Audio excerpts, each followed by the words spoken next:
Emergency crews never understand what they are walking into, because by the time they reach the shattered facility, the damage has already moved beyond the floors they can see. Cameras replay footage of doors opening without hands and armed guards falling without a visible attacker, while deeper inside sealed rooms hold figures that move too erratically to be called human, and others lie still under white sheets. The building shifts from corporate polish to clinical severity as alarms overlap and security teams disappear one by one into corridors that never report back. Somewhere below, a man moves with patient precision, treating the entire structure like something meant to be cleared rather than defended. What he finds is not a battlefield but a workshop, and behind reinforced glass a child is strapped to a chair, while blue fluid runs through veins too thin to endure it.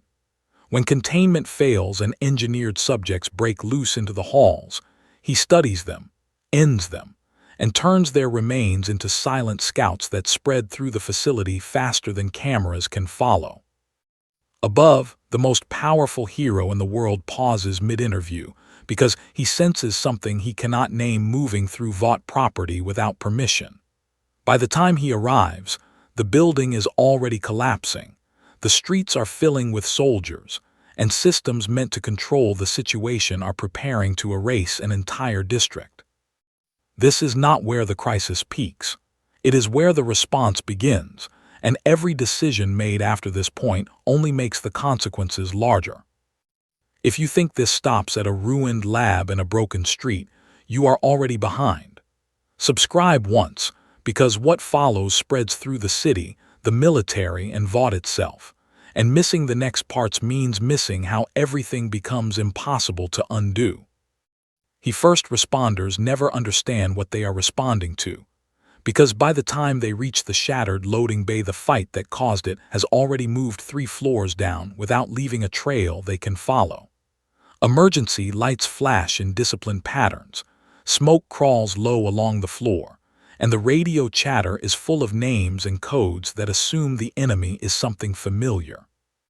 Cameras feed into a central monitor room where technicians keep rewinding footage that shows doors opening without hands and guards falling without visible force.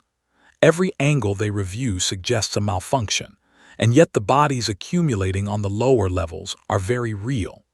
Somewhere inside the concrete maze, someone is moving with the patience of a surveyor mapping a ruin. Sung Jin-Woo does not rush, because rushing is a signal and signals get noticed. He walks through the first security checkpoint after removing the men stationed there with precise, silent movements that never escalate beyond what is required.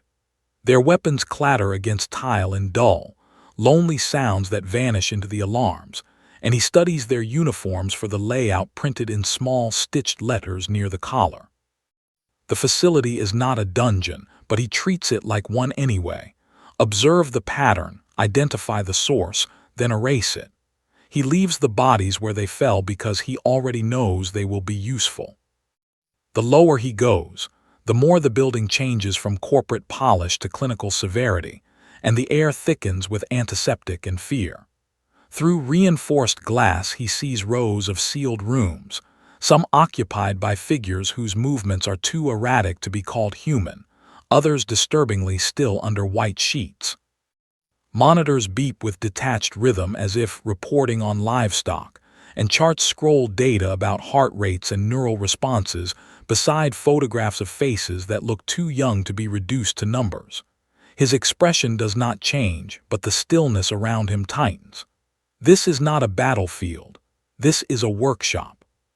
He steps into a hallway where a security team finally rounds the corner fast enough to see him. Their surprise is brief and loud, and gunfire rips through the corridor in a violent line that should pin any intruder against the wall. The bullets never touch him.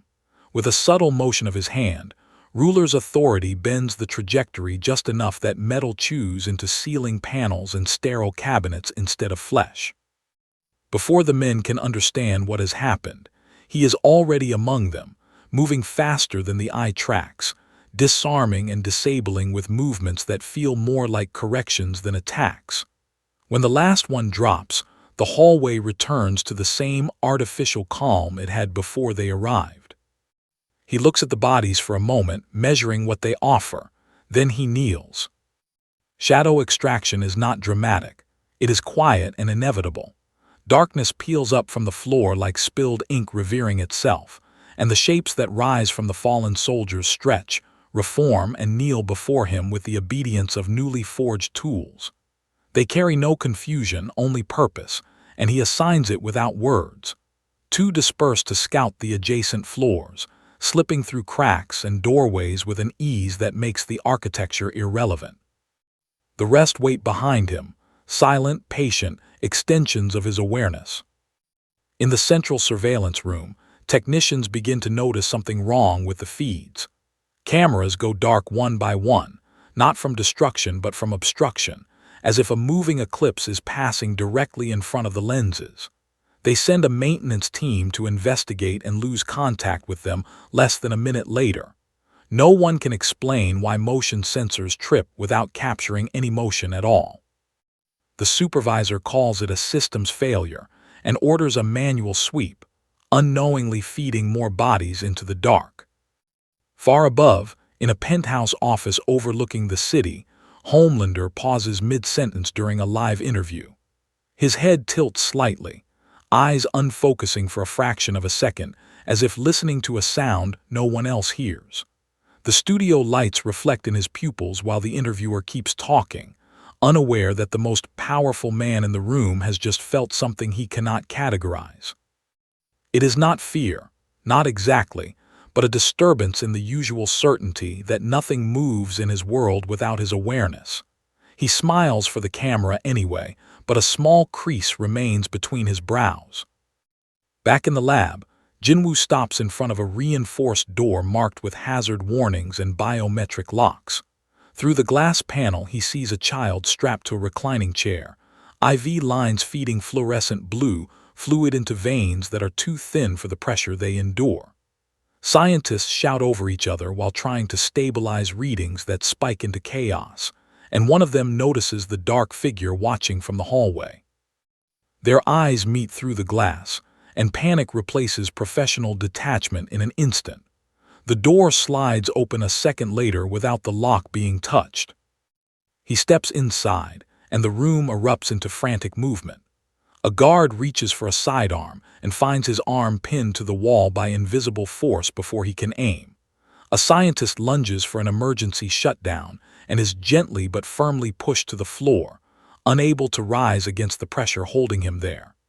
Jin-Woo moves to the chair and studies the child's face, memorizing the tremor in their breathing and the unnatural glow under their skin. With careful precision, he pulls the IV lines free and uses telekinesis to halt the bleeding before it starts. The lead researcher tries to speak, to explain protocols and breakthroughs and how this is all for the greater good, but the words dissolve under the weight of Jin-Woo's gaze. There is no argument here, no debate to be had. He turns slightly, and one of his shadows glides forward from the doorway like a silent executioner. The researchers understand too late that they have already been judged.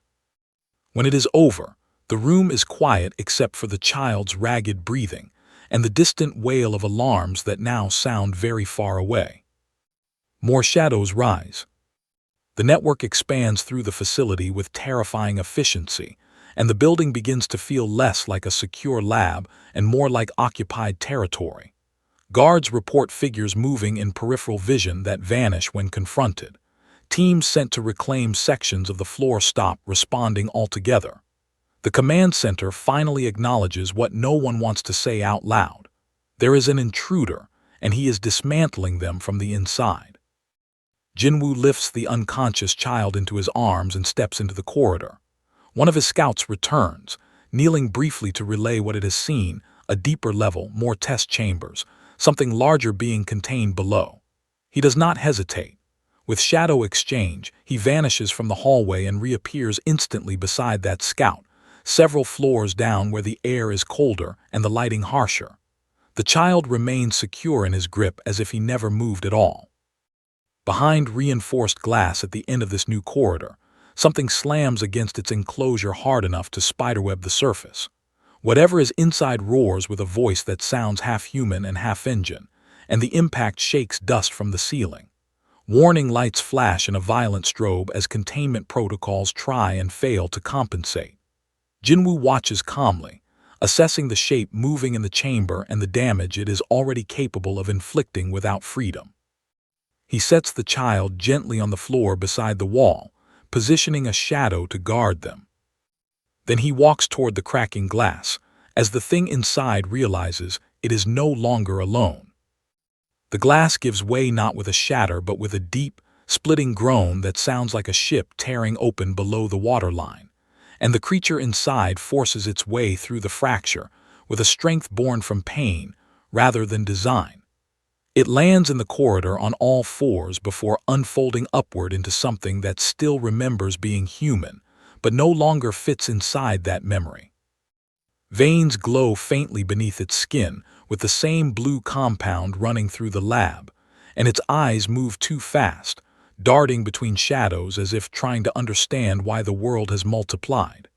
When it roars again, the sound ricochets off steel and tile until the whole floor vibrates with it. Sung Jin-Woo does not move immediately. He studies the creature's posture, the way its weight distributes, the pattern of its breathing, and the subtle tremor in its limbs that suggests instability rather than control. This is not a soldier. This is a reaction. He shifts the child farther behind him with a gentle pull of telekinesis and lets two shadows slide to his flanks, not as a show of force but as a test. The creature lunges without warning, crossing the distance with terrifying speed, and smashes into the space where Jin-Woo had been standing a fraction of a second earlier. He is already behind it. Ruler's authority presses down just enough to force the creature's head toward the floor, but the pressure only enrages it further. It thrashes with raw power that cracks tiles and dents reinforced walls, and its arm swings backward blindly, catching one of the shadows and sending it skidding across the corridor. The impact leaves a black smear along the metal paneling that slowly reforms into shape. Jin-Woo watches carefully, learning how much force the creature can generate without coordination. He does not escalate yet. Security teams finally reach this level, drawn by the noise, and they freeze when they see what has broken containment. The creature turns its head toward them with animal instinct, and Jin-Woo realizes in an instant that they are about to become collateral damage. With a small gesture, he pulls them backward with invisible force, sliding their boots across the floor out of reach just as the creature barrels forward. Its charge slams into the wall where they had been, sending cracks through concrete that was meant to withstand explosions. The hallway is no longer a controlled environment. It is a battlefield that the lab accidentally created. Jin-Woo steps in. He moves with precision, striking joints, redirecting momentum, never meeting strength with strength when redirection is enough. The creature tries to grab him and finds its own arm twisted away by an angle it cannot fight. It tries to crush him with sheer weight and finds itself flipped onto its back by a shift in balance it never anticipated. Each motion is efficient, almost clinical, and the longer the fight goes, the more obvious it becomes that one side is learning while the other is burning itself out. Then the creature adapts.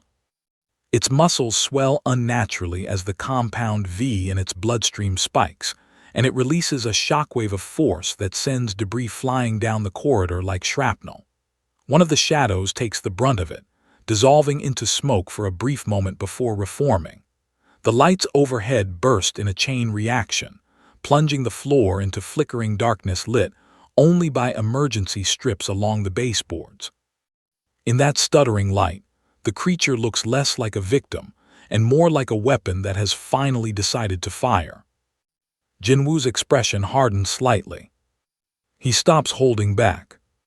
With a controlled surge of Ruler's authority, he pins the creature flat against the floor so violently that the metal beneath it dents inward. The air itself seems to compress around them as the pressure increases, and for the first time the creature cannot move at all. It howls, but the sound is muffled by the force crushing its lungs. Jin-Woo steps forward, places a hand on its chest, and drives a precise strike downward that ends the struggle instantly. Silence returns to the corridor in heavy waves.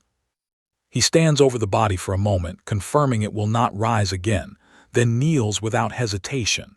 Shadow extraction answers immediately, and the darkness that rises from this corpse is thicker, denser, and far more volatile than the ones before. The shape that forms kneels with a twitching energy that has not fully forgotten the rage it was born from. Jin-Woo studies it briefly, then assigns it a place among the others. It obeys. In the command center, panic has replaced procedure. Reports are coming in too fast to process, and every one of them contradicts the last. A supervisor shouts for outside assistance, for Vought security, for anyone with authority to take control of the situation. No one can explain how a single intruder is dismantling an entire research floor without being seen. Someone finally says the word soup, and the room goes quiet because they all know what that implies. Far across the city, Homelander's interview ends abruptly. He excuses himself with a tight smile and steps into a private corridor where no cameras follow. His expression drops the moment he is alone, and he listens again for the disturbance he felt earlier. This time it is clearer, like a pressure in the air that does not belong to him. He does not like not understanding something, and he certainly does not like the idea that something powerful is moving through Vought property without his knowledge. A decision forms quickly in his mind. He takes off. Back in the lab, Jin-Woo retrieves the unconscious child and continues forward. His shadows now move with greater confidence, spreading through ventilation shafts and stairwells, mapping the structure faster than any digital blueprint could. They return with impressions of what lies below: larger chambers, heavier containment, more test subjects, and something that feels less accidental and more deliberate. The deeper he goes, the more this place resembles a dungeon designed by human hands. A shadow pauses beside him and points silently down the next corridor. Jin-Woo follows its gaze to a massive blast door at the end of the hall, reinforced far beyond anything else in the facility. The air around it hums faintly with power, and warning signs in multiple languages cover its surface. Whatever is behind that door was never meant to be released under any circumstance.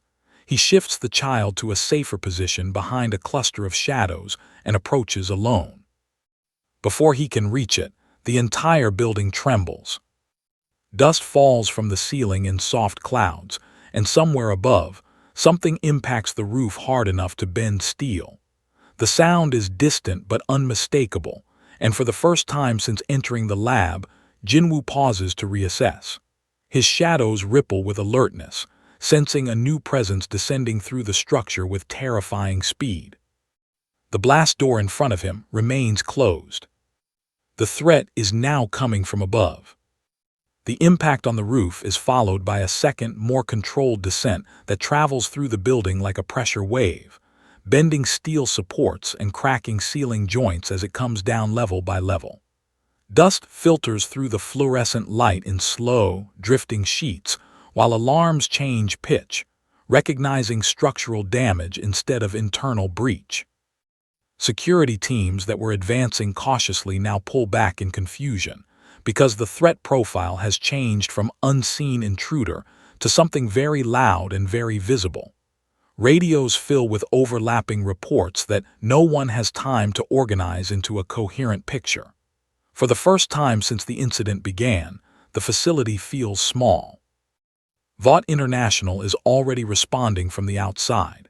Executive phones light up across multiple time zones, legal teams are activated before anyone fully understands why, and a containment narrative begins forming before containment itself exists. Orders go out to isolate the building's network from external access, to scrub data backups, to prepare statements that will never be released. The lab was meant to be invisible. Now it is becoming a liability that must be managed in real time. Someone suggests calling in the 7, and no one argues. Several floors below the damage, Sung Jin-Woo stands still in the corridor, feeling the tremor through the soles of his boots. His shadows react before he does, shifting position with quiet urgency, some flattening against the walls while others vanish into vents and stairwells to observe the descending presence. Information returns quickly. Heat, velocity, a figure moving with total disregard for structure. Jin-Woo does not need a name to understand what is coming. He adjusts his priorities without emotion. The unconscious child is relocated farther down the corridor, shielded by 3 shadows that take up defensive positions without instruction. Jin-Woo turns away from the sealed blast door and faces the direction of the disturbance. He does not prepare for a confrontation in the way a fighter might. He prepares by reducing variables. 2 shadows are sent upward to track the descent from multiple angles. Another slips through a maintenance shaft to map potential escape paths. When he is finished, the hallway feels like a web he controls. Above, concrete finally gives way. A hole opens in the ceiling with a roar of collapsing material, and a figure drops through the debris in a column of dust and broken steel. He lands upright without stumbling, cape settling behind him in a practiced motion that belongs on cameras rather than in ruins. Homelander surveys the corridor with narrowed eyes, scanning for the source of the chaos that has disrupted his sense of order. His gaze moves quickly over the shadows without understanding what they are, dismissing them as tricks of the failing light. Then he sees Jin-Woo. For a brief second, neither of them moves. Homelander's expression shifts subtly as he realizes the man in front of him is not afraid, not posturing, not even tense. He is simply present, as if this corridor belongs to him now. Homelander's eyes flick to the bodies scattered along the floor, to the cracked walls, to the faint glow still leaking from the broken containment chamber farther back. His jaw tightens. "You," he says, voice calm but edged with threat. "You picked the wrong building." Jin-Woo does not answer. Homelander interprets the silence as defiance and takes a step forward that dents the tile beneath his boot. Heat begins to shimmer faintly in his eyes as he prepares to end the situation the way he ends most problems, quickly, publicly, decisively. Before he can act, something shifts in his peripheral vision. A shadow detaches from the wall and slides across the floor in a way that makes no physical sense. He turns his head to track it, and in that fraction of distraction, Jin-Woo is no longer where he was standing. Homelander's head snaps back just in time to see the space behind him distort slightly as Jin-Woo reappears there through shadow exchange. There is no dramatic attack, no shouted warning. Jin-Woo simply places a hand against Homelander's back and applies ruler's authority with surgical precision. The invisible force slams Homelander forward into the opposite wall hard enough to crater the concrete. The impact shakes the floor. Homelander recovers instantly, spinning with a speed that blurs the air, and fires heat vision down the corridor in a furious line meant to erase everything in front of him. Jin-Woo is already gone, having switched places with another shadow positioned near the ceiling. The beams carve molten scars through steel and tile but hit nothing that matters. Homelander's confusion deepens into anger. He attacks again, faster, wider, turning the hallway into a furnace of red light and pulverized debris. Jin-Woo does not meet the force head-on. He redirects it, steps around it, appears where Homelander does not expect him to be, and applies small, precise bursts of telekinetic pressure that disrupt balance rather than challenge strength. Each exchange lasts less than a second, but together they form a pattern that Homelander cannot break. For the first time in a long time, he is fighting something he cannot overwhelm by being louder. Up in the command center, technicians watch sensor feeds spike wildly as structural integrity plummets. They have no visual, only readings that suggest 2 extreme forces colliding in a confined space. Someone orders a full evacuation of upper floors, not knowing that the real fight is happening below them. Calls to corporate go unanswered because executives are now watching satellite imagery and trying to decide how to spin a disaster they cannot explain. Jin-Woo observes all of this through his shadows while the fight continues. He sees security teams retreating. He sees stairwells clearing. He sees panic spreading faster than the damage. The building is becoming unstable, and civilians outside the perimeter are starting to gather, drawn by the noise and flashing lights. This is no longer contained. He makes a decision. During the next exchange, he allows Homelander to see him clearly for the first time since the fight began. Their eyes meet across the ruined corridor, and for a brief moment Homelander thinks he has finally forced the intruder into a direct confrontation. He launches forward with full force. Jin-Woo vanishes. Homelander slams through the wall and into an empty lab, skidding across shattered equipment before coming to a stop. By the time he regains his footing, Jin-Woo is gone from the floor entirely. The shadows that had filled the corridor dissolve into cracks and vents, leaving behind only silence and structural damage. Homelander scans the area with frustration, but there is nothing left to target. Several floors down, Jin-Woo reappears beside the sealed blast door again, the child still guarded behind him. The confrontation above was never meant to be won. It was meant to buy time and redirect attention. His shadows report that Homelander is now searching the wrong levels, burning through walls in widening circles. The path below is temporarily clear. He turns back to the door. The hum behind it is stronger now, as if whatever is contained inside has been agitated by the violence shaking the building. Fine cracks begin to form along the reinforced seams, and warning lights shift from yellow to red in rapid sequence. Jin-Woo places a hand against the surface, feeling the vibration through the metal. Then the door bulges outward from a strike on the other side.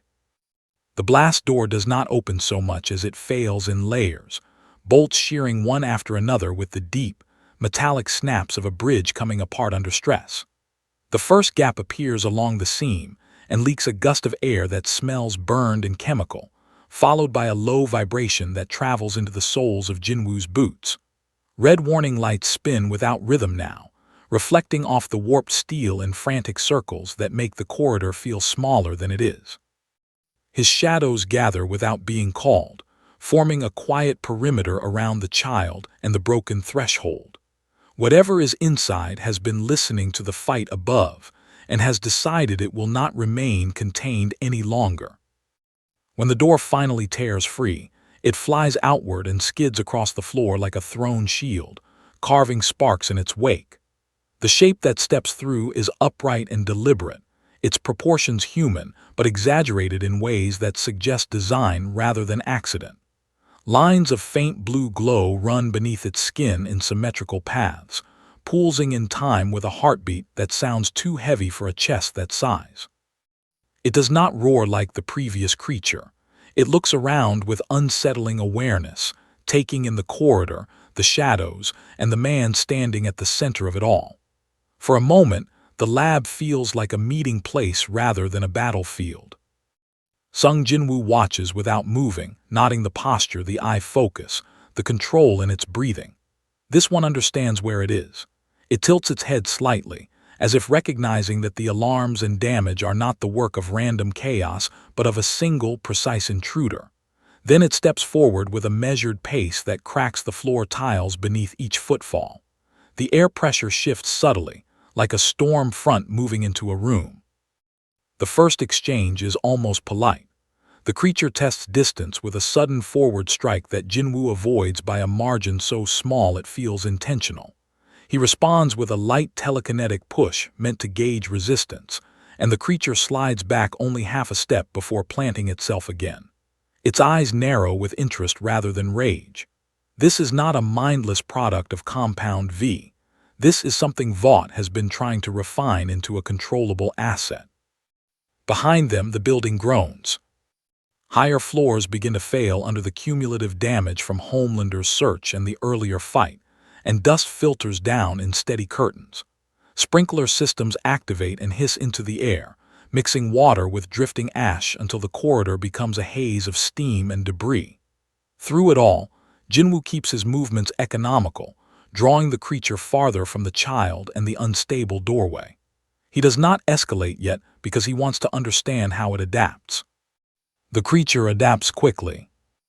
It feints high and sweeps low with a speed that forces Jin-Woo to shift his weight for real this time, and the impact of its strike against the wall behind him punches a crater deep enough to expose internal wiring.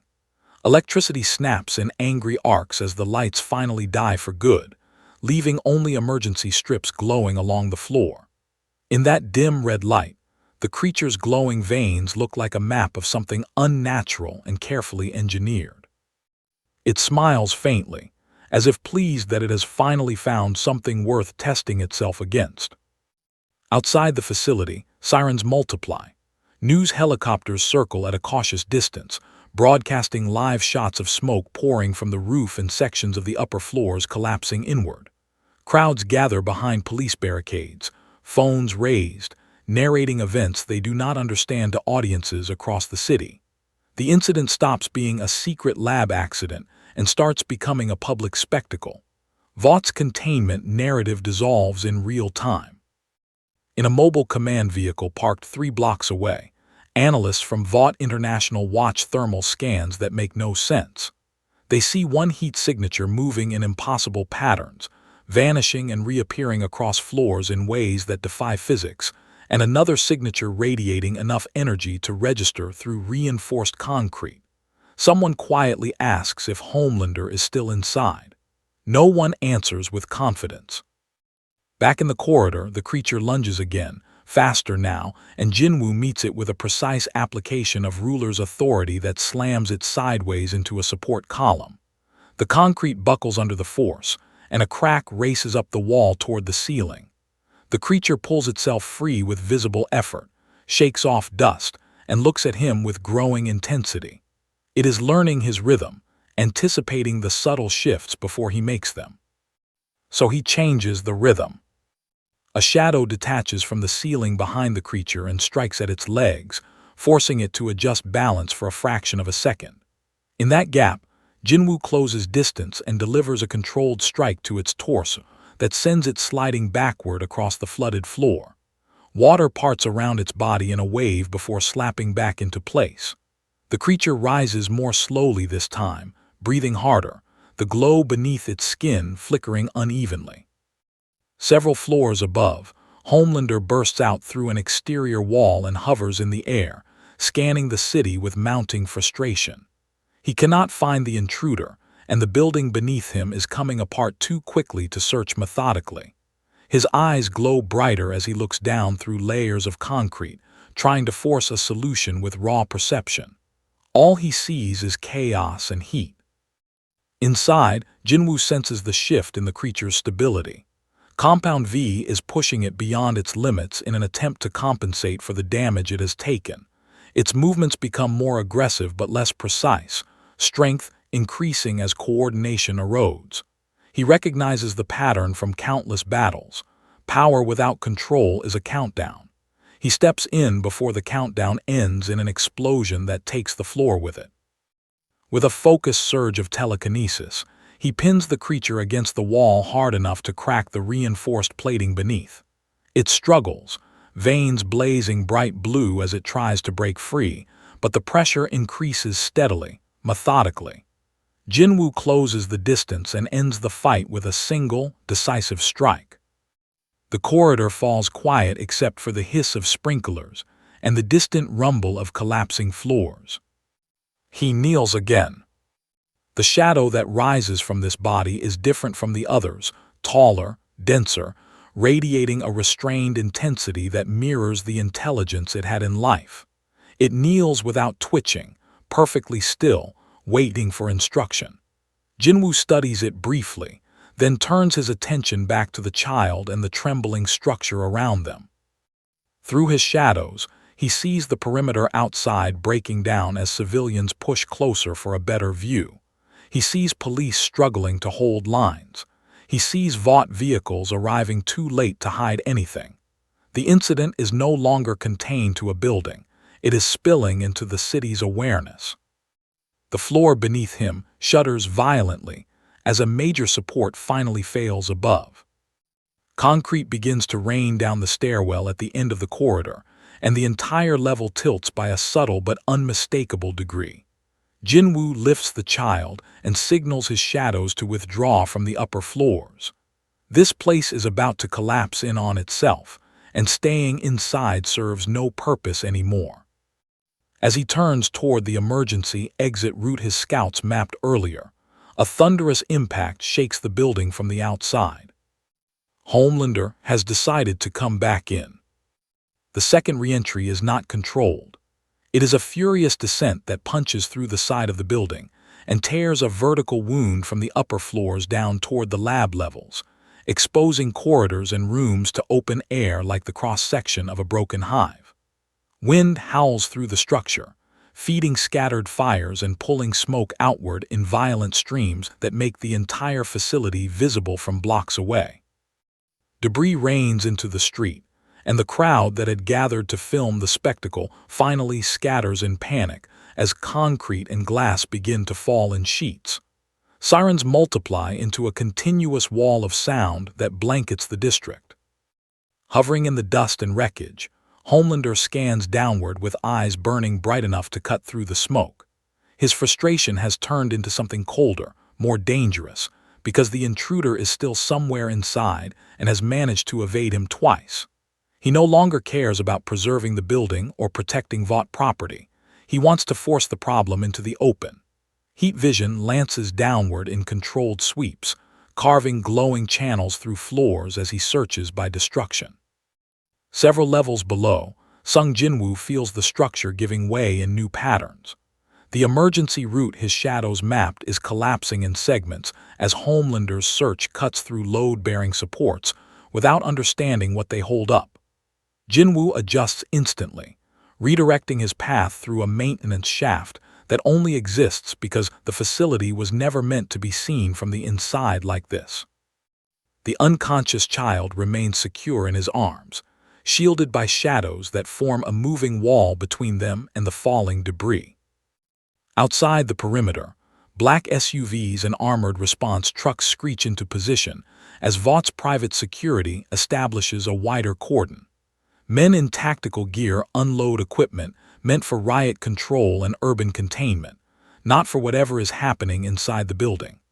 Overhead, military helicopters begin circling at a cautious distance, called in by city authorities who no longer trust the situation to corporate control.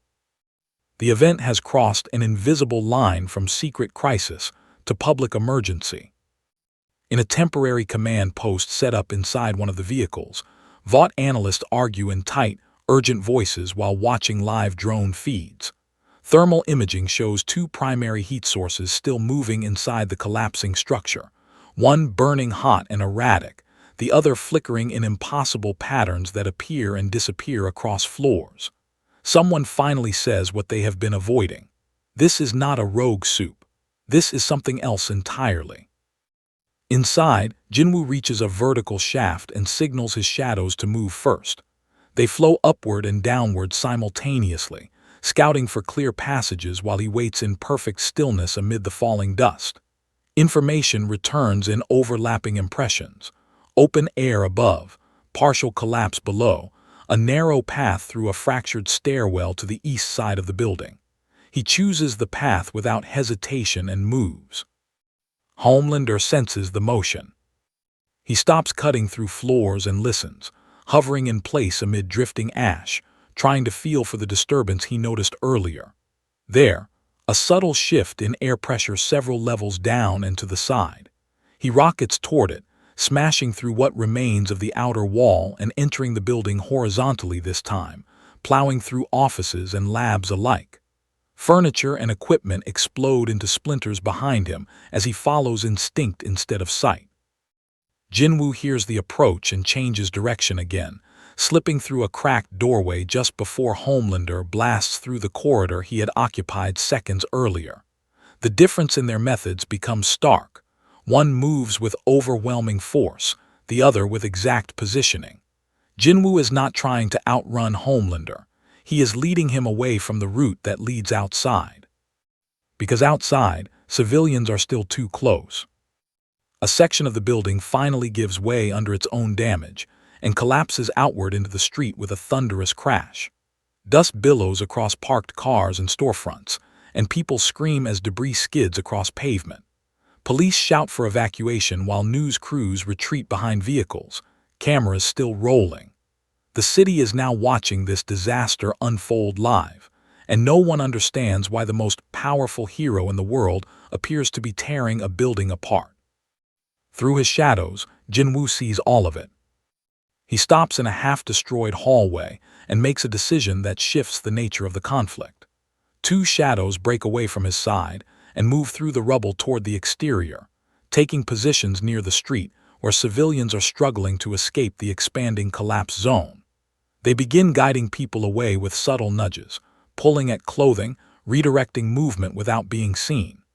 A third shadow blocks a falling slab of concrete long enough for a group to clear the area before letting it drop. Inside the building, Homelander finally catches sight of Jin-Woo again across a gap where an entire floor has fallen away. Their eyes meet through drifting smoke and hanging rebar. This time, Homelander does not speak. He launches forward across the gap with full force. Jin-Woo waits half a second longer than before. Then he switches places with a shadow positioned on the far exterior wall of the building. Homelander's charge carries him through empty air and into the collapsing remains of the corridor, burying him under tons of falling concrete as the structure gives way completely. The impact shakes the street hard enough to set off car alarms in every direction. Jin-Woo now stands outside the building, partially concealed in shadow along the cracked exterior. The child is still in his arms.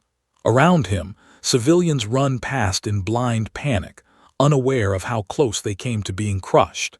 His shadows continue their quiet work, guiding, shielding, redirecting without drawing attention. Above the rubble, Homelander erupts back into the air in a cloud of dust and fury, scanning wildly for his target. In the distance, the chop of military helicopter blades grows louder as they commit to the scene. Spotlights cut through the smoke. Loudspeakers begin ordering everyone to clear the area immediately.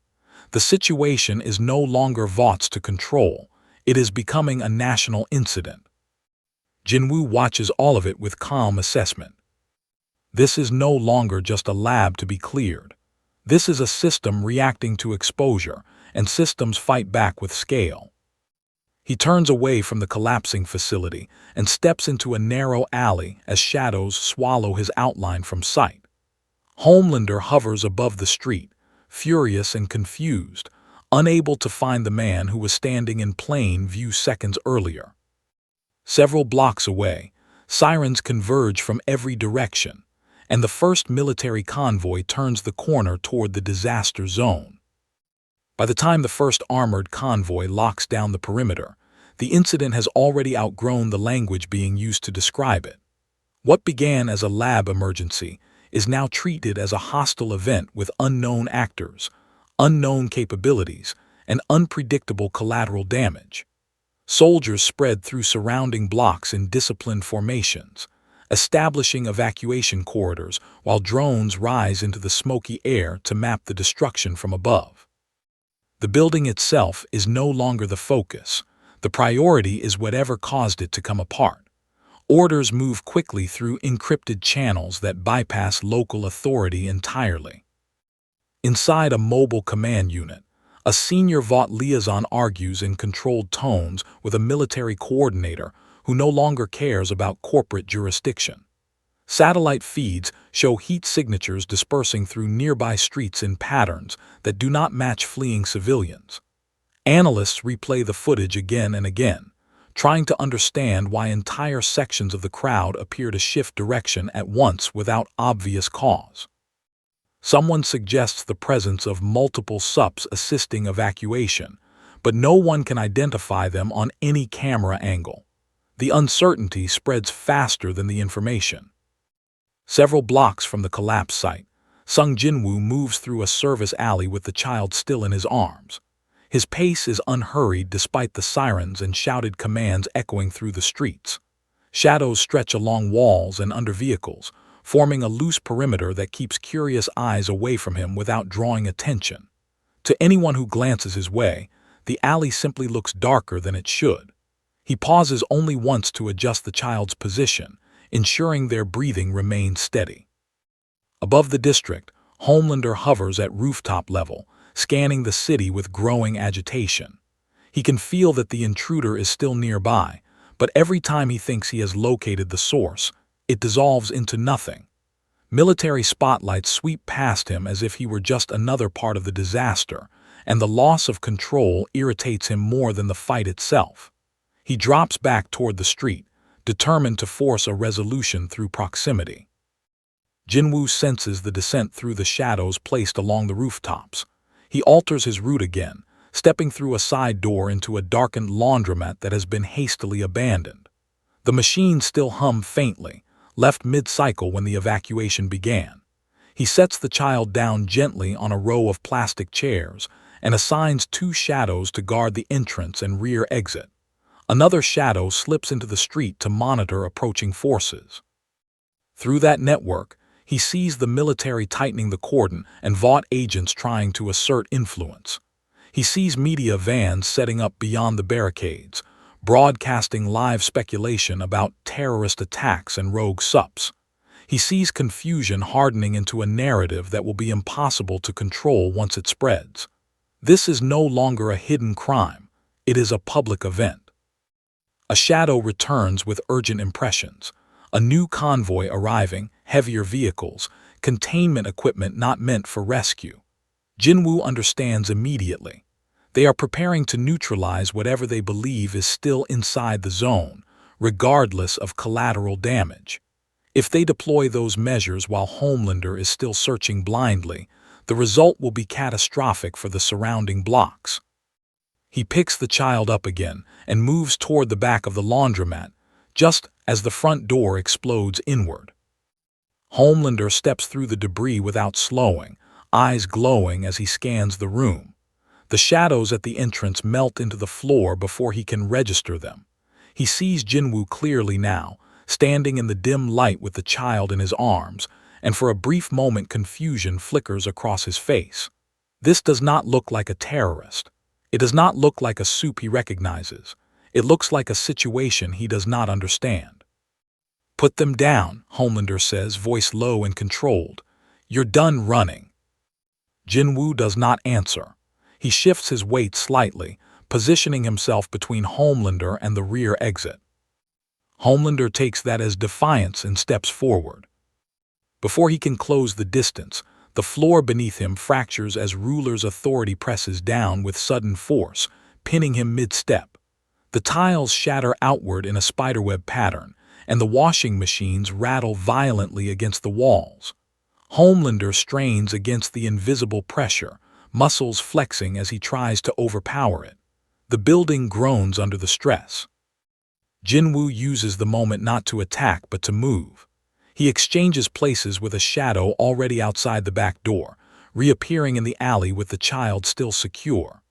The pressure on Homelander releases instantly, leaving him crashing through the floor into the basement in a burst of concrete and pipes. Water erupts upward from ruptured lines, flooding the laundromat in seconds.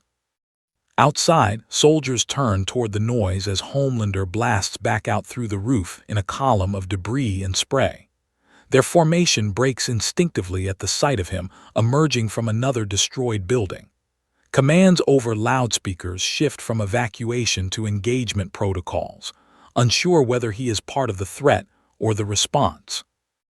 Jin-Woo watches from the mouth of the alley as the situation fractures further. The military vehicles begin deploying barriers and equipment that hum with stored energy. Vought agents argue with officers in the street. Civilians who failed to evacuate crouch behind cars, trapped between conflicting orders. The entire district has become a live battlefield without anyone officially declaring it. He realizes the conflict has expanded beyond the lab, beyond Vought, and beyond Homelander. This is now a system reacting blindly to something it cannot categorize. A shadow at the edge of the perimeter sends back a final image before dissolving into motion. A containment unit being rolled into position, large enough to cover an entire intersection, powered by generators that roar to life one by one. Whatever it is designed to trap, it will not distinguish between targets. Jin-Woo steps back into the darkness of the alley as the generators reach full output, and the air itself begins to vibrate. The generators reach a synchronized hum that vibrates through pavement and bone alike, and the containment unit unfolds across the intersection like a mechanical flower made of steel ribs and crackling emitters. Panels rise and lock into place with hydraulic finality, forming a dome that shimmers faintly as energy begins to lace between its edges. Soldiers fall back to designated lines while technicians shout readings into headsets, trying to stabilize a system that was never meant to be deployed in the middle of a city. The air inside the forming perimeter distorts as if heat were rising from asphalt, though the night is cool. From the mouth of the alley, Sung Jin-Woo watches the dome take shape and immediately understands the intention. This is not a weapon meant to kill. It is meant to trap and compress, to hold something in place long enough for heavier measures to arrive. The problem is that no one operating it knows what they are trying to contain.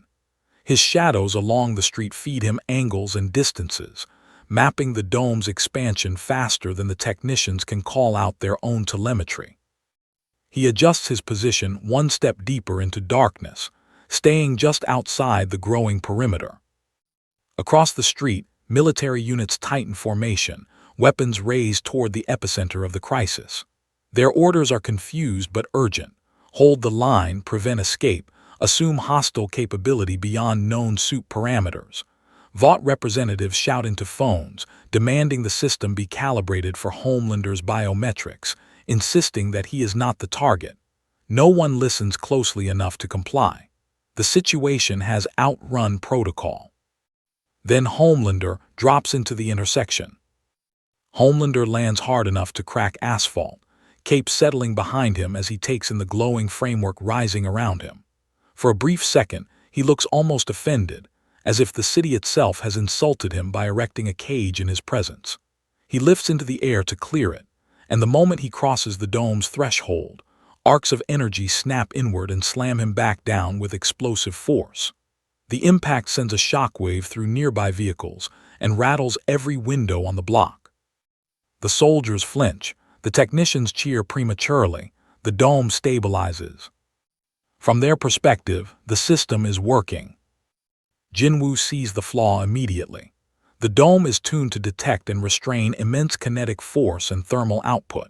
It is not tuned to detect absence, subtlety, or the movement of shadows that do not register as heat. He steps sideways along the alley wall, passing through a section of darkness that simply absorbs him from view. Two of his shadows slip through the dome's edge without resistance, taking positions inside the perimeter as silent observers. Inside, Homelander rises again, slower this time, eyes burning with humiliation and anger. He fires heat vision at the dome's emitters, carving molten lines through the air, but the energy field absorbs and redirects the blast in blinding flashes. Each strike destabilizes the structure slightly, and technicians scramble to compensate as readings spike. The dome begins to pulse unevenly. The crowd of soldiers and vehicles outside the perimeter grows thicker as reinforcements arrive. News drones hover overhead, capturing the spectacle from every angle. The world is now watching live as the most powerful hero in existence appears to be trapped inside a glowing cage in the middle of a ruined district. Narratives form instantly across social feeds and news tickers, none of them accurate. Jin-Woo uses the distraction. He moves along the edge of the perimeter, guiding civilians still trapped in nearby buildings toward safe exits using subtle tugs and redirected steps. Shadows hold open jammed doors, catch falling debris, and nudge panicked people into clearer paths. No one sees the assistance, but clusters of survivors begin emerging from side streets where soldiers did not expect anyone to be. Confusion spreads through the command structure as their evacuation maps no longer match reality. Inside the dome, Homelander finally notices the shadows. He turns abruptly, eyes narrowing as he tracks the movement of something that refuses to reflect light or heat the way it should. He lashes out with a burst of speed meant to grab one, and his hands pass through nothing as the shadow disperses and reforms behind him. For the first time since this began, he looks uncertain. He is used to opponents he can see, hit, and overpower. This opponent moves like a thought he cannot catch. Jin-Woo steps through the dome's edge without resistance, appearing inside the perimeter in a place where no camera is pointed. He stands in plain sight now, a dark silhouette against the glowing arcs of energy. Homelander sees him immediately and straightens, anger sharpening into focus. The soldiers outside shout into radios as they realize there is a second figure inside the containment field. Technicians argue over whether the system is malfunctioning or if the intruder somehow bypassed it. Orders overlap and contradict each other. No one knows whether to shut the dome down or increase its output. Homelander charges. Jin-Woo does not meet him head-on. He shifts position at the last moment with shadow exchange, reappearing several meters away while Homelander slams into the ground where he had been. The dome ripples violently from the impact, and a section of emitters flickers dangerously. Sparks rain down like fireflies as the structure strains under forces it was never calibrated to handle. Jin-Woo observes the instability and understands that if this continues, the dome will fail catastrophically, releasing stored energy in a blast that will take out half the block. The soldiers outside will not have time to retreat. Civilians in surrounding buildings will not survive it. The system meant to contain the threat is about to become the greatest danger in the area. He makes a decision that changes the nature of the confrontation. Instead of avoiding Homelander again, he steps into range and uses Ruler's authority with precise intensity, pinning Homelander in place mid-stride. The invisible force drives him to one knee, cracking asphalt beneath him. Homelander strains against it, roaring in frustration, but the pressure holds. Jin-Woo turns his head slightly toward the edge of the dome. His shadows respond instantly, swarming the emitters from inside and outside, slipping into seams and vents. One by one, the power nodes go dark, not destroyed but disabled with surgical precision. The hum of the generators falters as feedback loops cascade through the system. Technicians shout in alarm as readings drop to zero across their panels. The dome collapses inward in a harmless shimmer and vanishes. Soldiers are left staring into open air where a glowing prison had been seconds before. Homelander rises from the cracked pavement, free but visibly rattled. Jin-Woo stands a short distance away, calm and silent, having dismantled the entire containment effort without a single visible strike. The balance of control shifts in that moment. This is no longer a situation where organized resistance can dictate the terms. The system built to respond has been quietly taken apart from the inside. Sirens wail in the distance as heavier units are called in, and helicopters adjust formation overhead. Jin-Woo senses new forces converging from multiple directions, drawn by the failure of the first response.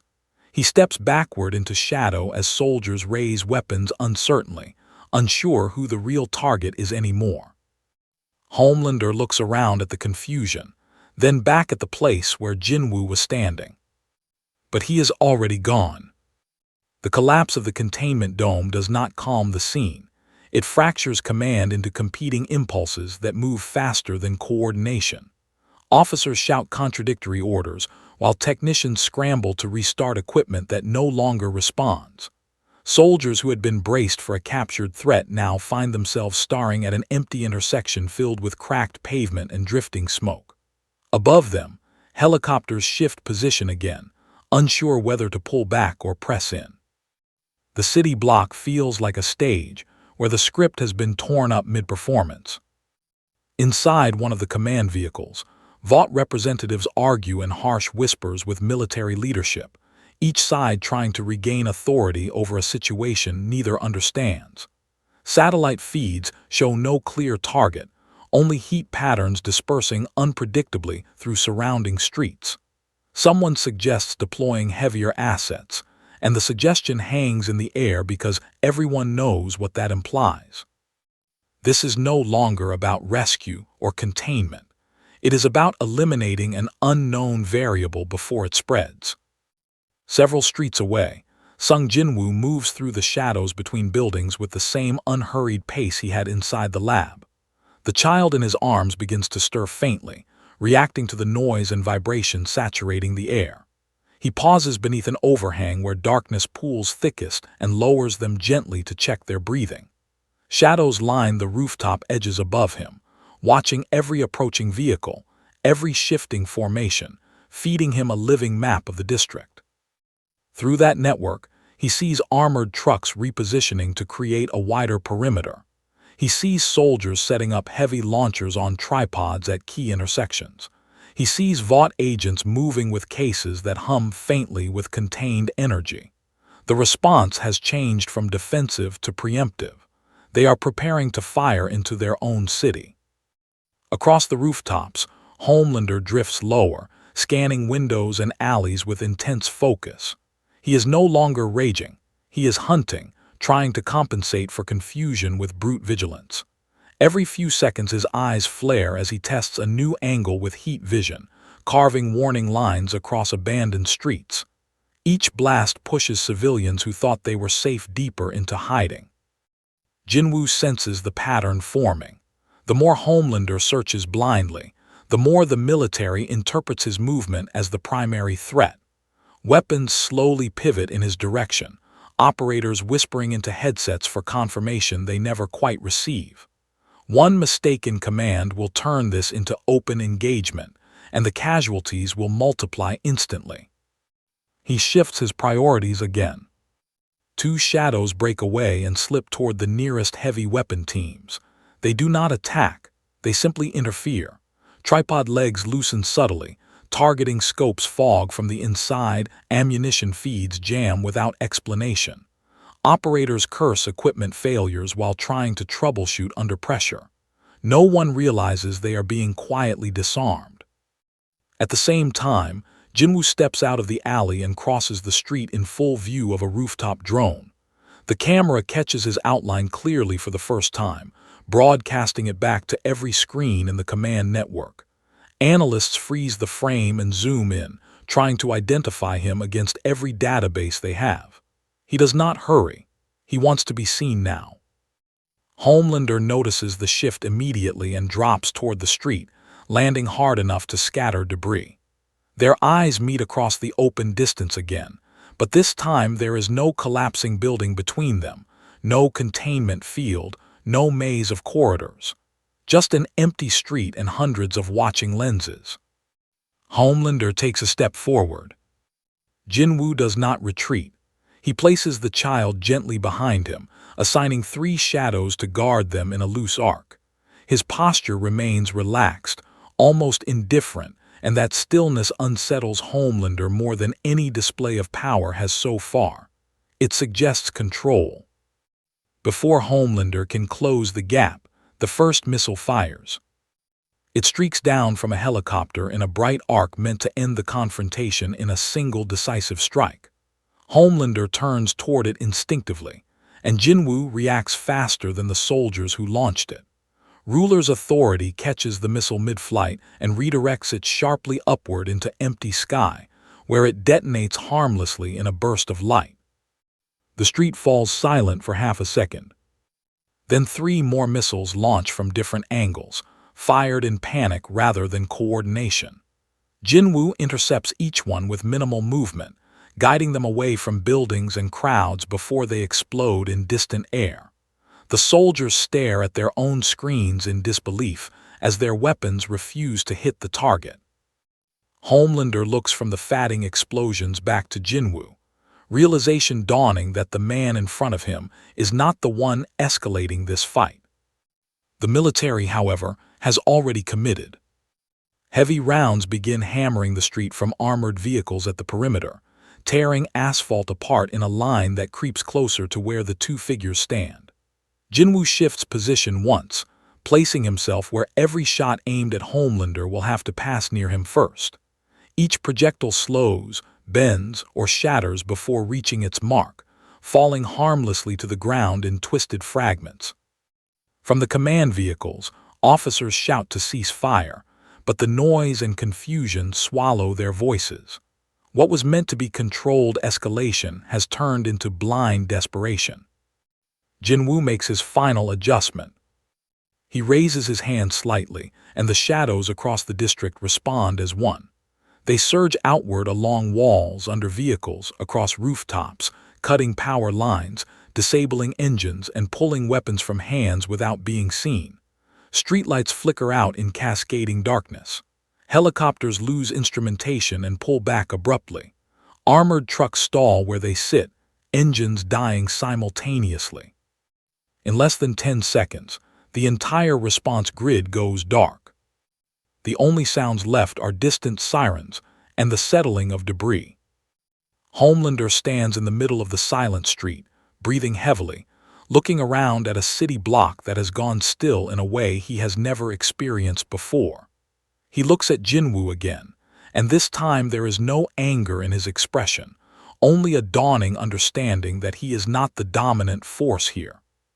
Jin-Woo turns away from him.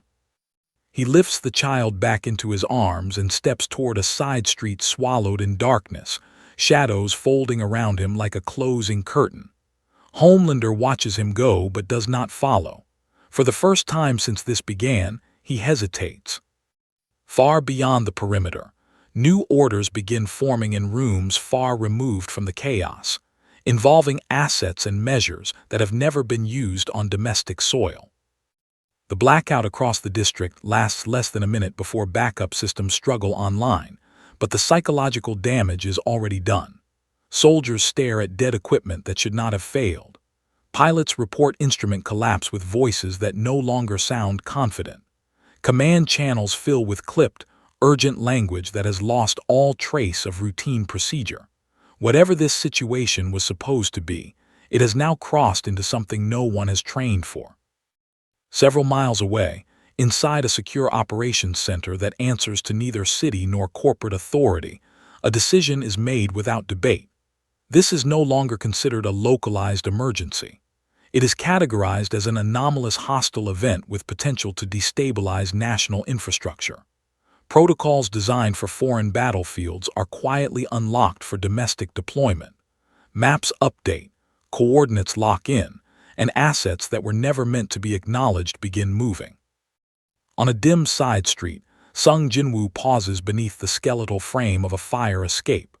The child in his arms stirs again, eyes fluttering weakly at the noise returning to the city. He adjusts his hold carefully, ensuring they remain shielded by the surrounding shadows. Above him, those shadows ripple with urgent information, relaying the sudden shift in military posture that is spreading outward like a tightening net. He sees vehicles rerouting to block entire avenues. He sees rooftops being cleared for landing zones. He sees long, narrow crates being unloaded from transport trucks under heavy guard. This is not crowd control anymore. This is preparation for something meant to overwhelm a battlefield. High above the district, Homelander hovers at a distance now, no longer diving recklessly into the streets. He senses the change as well, though he does not understand its source. His head turns toward the horizon where faint shapes approach through the night sky, moving in formation without lights. For once, he does not rush toward the center of the problem. He watches. Jin-Woo makes a decision that carries weight beyond this block. He steps into a narrow doorway and disappears into the darkness within. Moments later, he reappears through shadow exchange several blocks farther away where an abandoned clinic sits behind shattered windows. Inside, he lays the child down on an intact examination bed and assigns 4 shadows to guard the building from every angle. This is as far from the epicenter as he can move them without losing awareness of what is coming. Because what is coming is no longer aimed only at him. Through the eyes of his scattered shadows, he watches the sky fill with silent aircraft that move too smoothly to be standard military issue. their undersides open in synchronized motion, revealing arrays of cylindrical pods that hum faintly with contained energy. Technicians inside the command vehicles look up at the sound and go pale as they recognize hardware that should never have been brought into a civilian zone. The first pod drops. It falls without flame or noise, guided by internal systems, and impacts the center of the ruined district with a muted thud. For a heartbeat, nothing happens. Then the air around the impact point compresses violently inward before erupting outward in a shockwave that flattens everything in a perfect circle. Buildings that survived the earlier collapse buckle as if pushed by an invisible fist. Windows shatter for blocks. Streetlights bend like wire. This is not an explosion. It is controlled annihilation of space itself. Jin-Woo feels the pressure even from a distance, the shockwave rolling through streets and into structures with terrifying efficiency. Shadows anchored near the impact point dissolve instantly, erased without leaving even a trace to reform. He narrows his eyes slightly as he recalculates the scale of force being deployed. This is a weapon designed to erase problems rather than fight them. More pods begin to fall. Homelander rockets away from the first impact zone just as the second pod hits, sending another expanding wave that consumes vehicles and debris alike.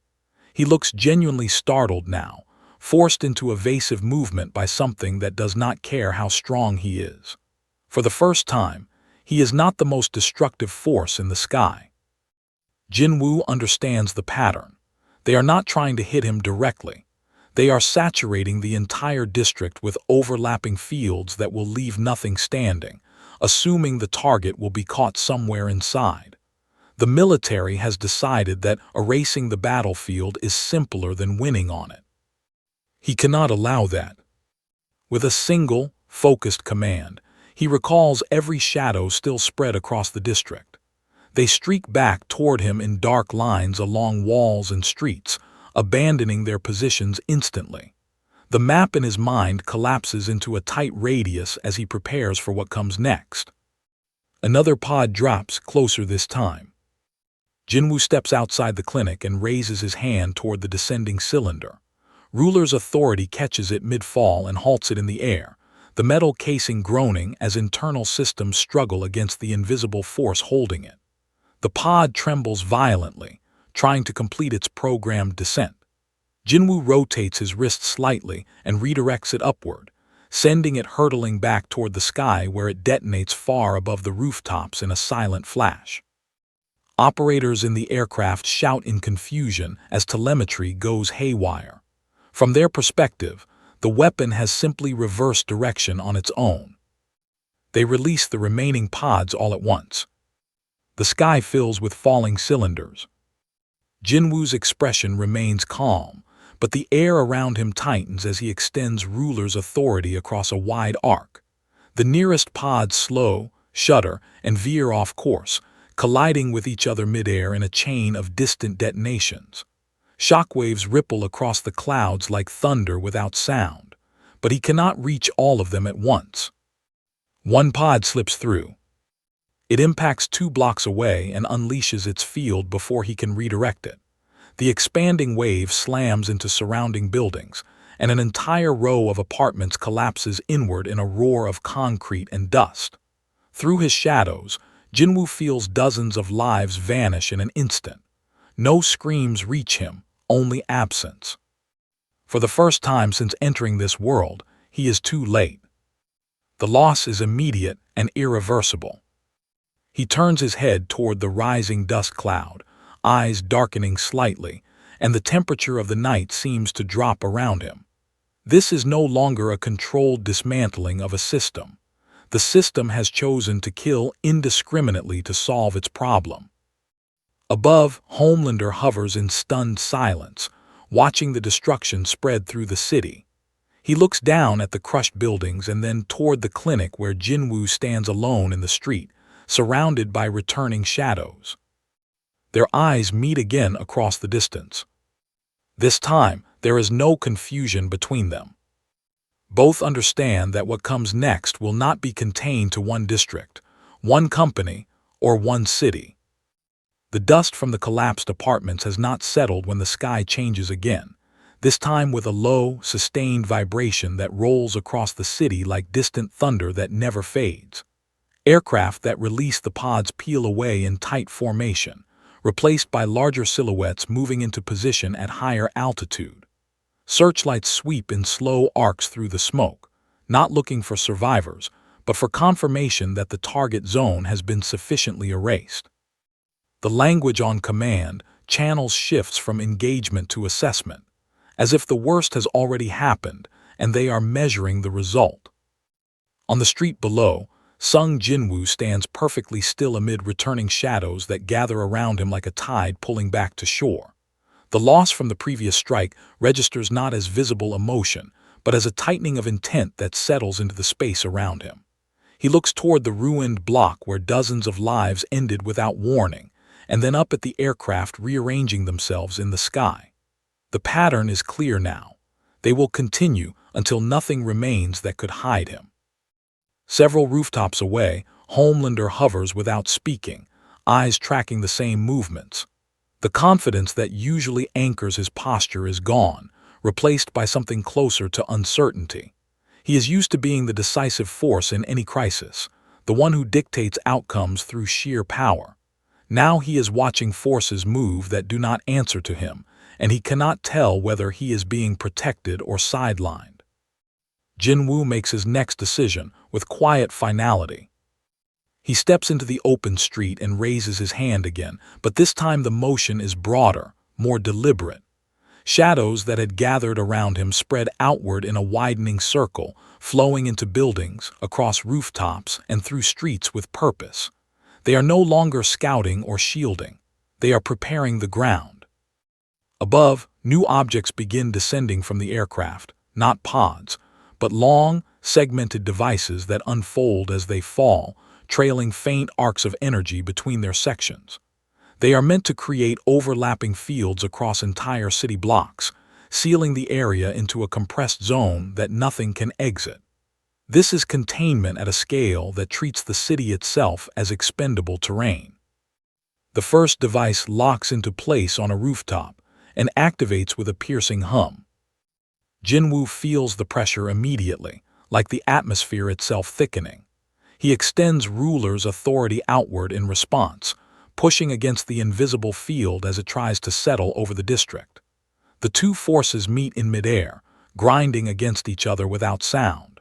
Windows along the street shatter from the strain, and loose debris lifts slightly off the ground before dropping again. Homelander watches in disbelief as the air between buildings visibly distorts, warping like heat rising from asphalt. He looks from the device on the rooftop to Jin-Woo standing below and realizes that the man is not merely deflecting attacks anymore. He is opposing an entire system of force by himself. More devices activate. The pressure increases rapidly, and cracks begin forming in the pavement around Jin-Woo's feet. He does not move. Shadows anchor themselves into the ground around him, reinforcing his position like stakes driven into earth. The field presses harder, trying to compress the district into a sealed pocket. Jin-Woo pushes back, redirecting the force upward and sideways so it does not crush the surrounding buildings. From the command vehicles, operators stare at readings that defy every expectation. The containment grid is meeting resistance that matches its output exactly, as if the city itself is pushing back. Orders are shouted to increase power, to bring additional devices online, to override safety limits that were built into the system for a reason. They comply. The hum becomes a roar. Entire blocks tremble as the overlapping fields intensify, and the air turns heavy enough that breathing becomes difficult for anyone still nearby. Homelander is forced to land as the pressure interferes with his flight, boots cracking the pavement as he braces himself. He looks at Jin-Woo again, and this time there is no anger or pride in his expression, only the dawning realization that this conflict is beyond anything he has faced. Jin-Woo's shadows surge outward one more time. They reach the rooftops where the devices are anchored and slip into their seams, crawling through vents and wiring in perfect coordination. One by one, the devices begin to flicker as internal systems are disrupted from the inside. Sparks cascade down building sides like falling stars. The pressure in the air wavers, then spikes again as operators try to compensate. A final device activates late, overloading as it comes online. The resulting feedback tears through the grid in a violent cascade. Energy arcs leap between rooftops, chaining from one device to the next in a blinding web that lights up the night sky. The entire containment network collapses in on itself in a massive discharge that rolls outward in a dome of crackling light before vanishing. Every active device explodes. Rooftops shatter. Antennas and air units fly into the street. The aircraft above veer sharply away to avoid debris. Command screens go black in unison as systems overload beyond recovery. Silence follows, thick and unnatural.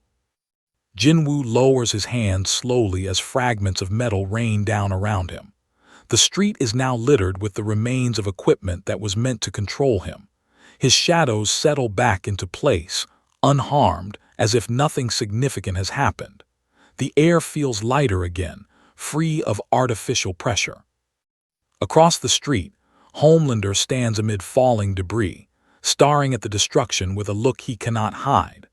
The world he understands, where institutions and power structures move in predictable ways, has just been torn apart in front of him by someone who never raised his voice. In the distance, sirens begin again, but they sound smaller now, almost irrelevant against what has just occurred. Communications across the response network are in chaos. Orders are being rescinded as quickly as they are issued. The chain of command is collapsing under the weight of failure. Jin-Woo turns his head slightly toward the ruined block where the apartments fell earlier. The dust has thinned enough to reveal the outline of what used to be homes. The loss there remains, untouched by everything that followed. He starts walking toward it. The closer Sung Jin-Woo walks toward the collapsed apartments, the quieter the city seems to become, as if even the sirens and distant shouting recognize that noise has no place here.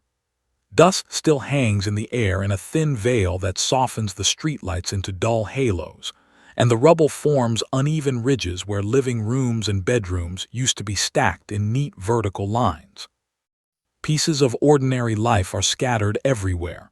A bent bicycle wheel, a shattered picture frame, a couch half buried under concrete. The scale of what was lost settles into the space with a weight that does not need explanation. His shadows spread carefully across the debris, not searching for threats this time but for survivors. They slip into narrow gaps between slabs of stone and twisted rebar, returning one by one with the same answer. There is no movement, no breath, only stillness where dozens of lives ended in the instant the pod's field expanded outward. Jin-Woo stands at the edge of the ruin for several long seconds, absorbing the finality of it. Above the block, Homelander remains in the air but keeps his distance now. He watches without speaking, unsure of what to do in a situation where his strength offers no solution. The earlier anger is gone from his posture, replaced by something quieter and unfamiliar. He looks at the destruction below and then at the man standing alone in front of it, and for once he does not try to insert himself into the center of the scene. Jin-Woo steps onto the rubble. Each footfall is deliberate as he moves across the uneven surface, eyes scanning the fragments of lives that will never be reclaimed. He does not rush, because rushing would imply there is still time to save something here. His shadows follow in a silent ring, their usual alertness replaced by stillness that mirrors his own. Through them, he senses movement at the perimeter again. Military vehicles are pulling back instead of advancing. Officers speak into radios with subdued tones, receiving orders that have changed from engagement to withdrawal. The realization has spread through the chain of command that every escalation has only made the situation worse. The city block is being quietly abandoned, left in a bubble of stunned silence. But one group is still approaching. From a side street, A small, cautious team moves closer without weapons raised, guided by curiosity rather than orders. At their front is Billy Butcher, eyes scanning the destruction with a mix of suspicion and recognition. He has seen enough of Vaught's hidden work to understand what this place used to be, and enough of chaos to know when someone has just dismantled it. Behind him, his team hesitates, unsure whether they are walking toward a threat or its aftermath. Butcher stops when he sees Jin-Woo standing on the rubble. For a moment, neither man speaks. Butcher's gaze shifts to the shadows moving around Jin-Woo's feet, then to the collapsed buildings, then back to Jin-Woo again. Understanding flickers across his face in pieces. He does not ask what happened. He can see it. "You did this," he asks quietly, not accusing, not praising. Jin-Woo does not answer. He looks past Butcher toward the empty street where military vehicles are retreating. That is answer enough. Butcher follows his gaze and exhales slowly. "Figures," he mutters, more to himself than to anyone else. He studies Jin-Woo for another second, then nods once, a silent acknowledgement between two people who both know what Vought is capable of. He does not try to stop him or question him further. He simply steps aside. Jin-Woo steps off the rubble and walks past the small group without breaking stride. The shadows follow, flowing around boots and over cracked pavement like living ink. Butcher watches him go with narrowed eyes, sensing that this is not the end of something but the beginning of a shift he cannot yet define. Above, Homelander descends slowly to street level. He lands several meters away from Jin-Woo, close enough to speak but far enough to respect an invisible boundary that has formed between them. He looks at the ruined apartments again before turning his attention back to Jin-Woo. "They weren't aiming for that," Homelander says, voice quieter than before. "They were aiming for you." Jin-Woo stops but does not turn around. The statement hangs in the air, heavy with implication. Homelander is not accusing him. He is stating a fact he has finally understood. The system that protects him was willing to erase an entire city block to solve a problem it could not comprehend. That realization sits poorly with him. Jin-Woo resumes walking. Homelander does not follow this time. He remains where he is, staring at the destruction and then up at the sky where the aircraft have disappeared. For the first time, he looks small against the scale of what just happened. In distant offices and command centers, decisions are being rewritten in quiet, urgent tones. Reports are classified before they are finished. Footage is pulled from public feeds faster than it can spread. The official narrative begins forming around gas leaks, structural failures, and emergency response complications. But the people who were here will never believe that version of events. Jin-Woo reaches the edge of the district where shadows deepen between abandoned storefronts. He pauses once more, looking back toward the ruined block. The loss there cannot be undone, and he does not try to pretend otherwise. Instead, he turns his gaze toward the rest of the city stretching outward, filled with systems built on the same foundation that created the lab. His path is no longer about a single facility. It is about everything connected to it.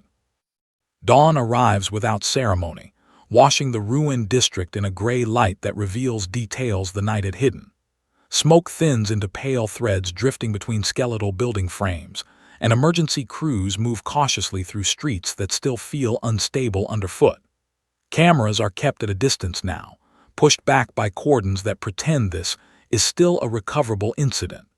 The official story is already circulating through news feeds, carefully worded and strangely hollow. Anyone who stood here last night knows it is a lie. Several miles away, inside a glass tower where decisions usually happen behind polished doors, alarms ring quietly through executive floors of Vought International. Meetings are called before sunrise. Legal teams assemble with tablets full of damage control strategies, and analysts replay the night's footage frame by frame, trying to isolate the moment everything went wrong. They never find one. Every escalation looks justified in isolation. Together, they look catastrophic. In a shadowed alley not far from the ruined block, Sung Jin-Woo stands still, watching the city wake up to consequences it does not yet understand. The child from the lab rests inside a secured clinic 2 streets behind him, guarded by shadows that have not moved since he placed them there. Through those same shadows, he feels the city breathing, traffic restarting, voices rising, people stepping out into streets that still carry the memory of the night. He turns his attention toward the tower in the distance. The path there is not direct. He moves across rooftops and through service corridors, using shadows to bypass cameras and security checkpoints that were never designed to detect him. By the time the first employees begin entering the building for the day, Jin-Woo is already inside, standing in a quiet hallway outside an executive conference room where voices argue in tense, clipped tones. Inside the room, senior figures debate how to contain the narrative. They speak about liability, about foreign interference, about the need to reassure shareholders and government partners. None of them mention the lab directly. None of them mention the people who died. The conversation is about survival of the institution, not responsibility. The door opens without being touched. The voices stop. Jin-Woo steps into the room, and the air seems to thin around him as every person at the table turns in disbelief.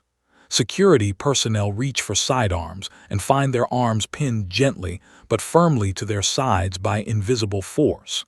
Tablets slide off the table and clatter to the floor. No one speaks because no one understands how he got here. He walks to the head of the table and places a small device on the polished surface, a data drive taken from the lab before it collapsed, filled with records of every experiment, every test subject, every failure. He does not explain what it contains. He does not need to. One look at the Vought logo stamped across the files is enough. A shadow detaches from the wall and plugs the device into the room's central display. Screens around the room flicker to life with footage from the lab floors, showing rows of children under lights, containment chambers cracking, researchers scrambling in panic. The executives stare as the reality they had carefully compartmentalized fills the room in silent motion. No one tries to look away. Jin-Woo watches them absorb it without expression. Then he turns and leaves. He does not threaten them. He does not give instructions. He simply leaves them with evidence that cannot be erased and a choice they were never meant to face publicly. By the time security teams arrive in force, he is already gone from the building.